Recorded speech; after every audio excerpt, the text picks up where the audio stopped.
Kentucky truck plant builds roughly 97 new trucks every hour.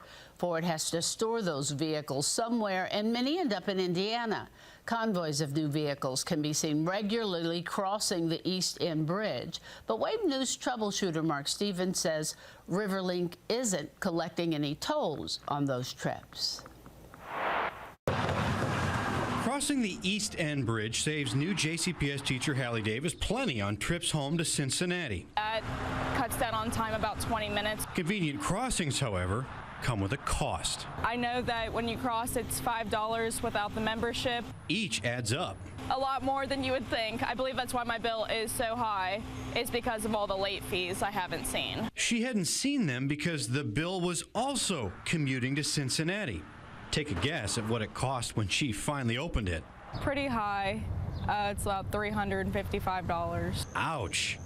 Davis walked into Riverlink's customer service office to pay up. Just being from Cincinnati, none of the bridges over there are tolls. I really only thought that big cities like Chicago had tolls. I had no idea that moving down here that almost every bridge would have a toll. Riverlink tracks license plates, reads transponders, and hunts down scofflaws with state vehicle records. It collects a lot, a hair over 95% of the 2.9 million crossings each month.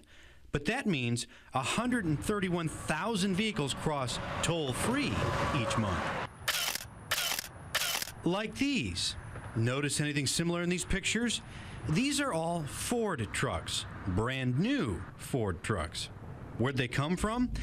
They were driving back to Kentucky after being stored temporarily at Jeff Boat. And there's a lot. 126 just in this section. That's $657 in unpaid tolls one way.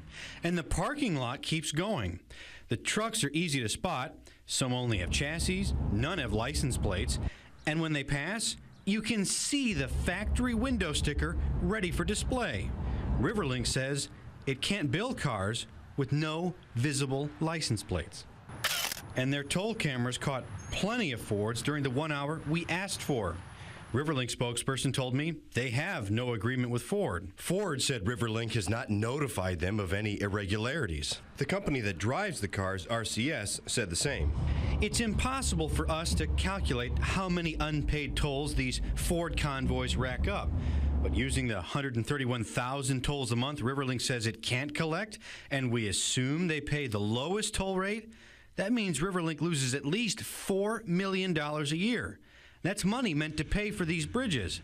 Money most users who cross get billed for, like Davis. I mean, I knew that I was going to get the bill eventually, but yeah, it's not a pretty bill.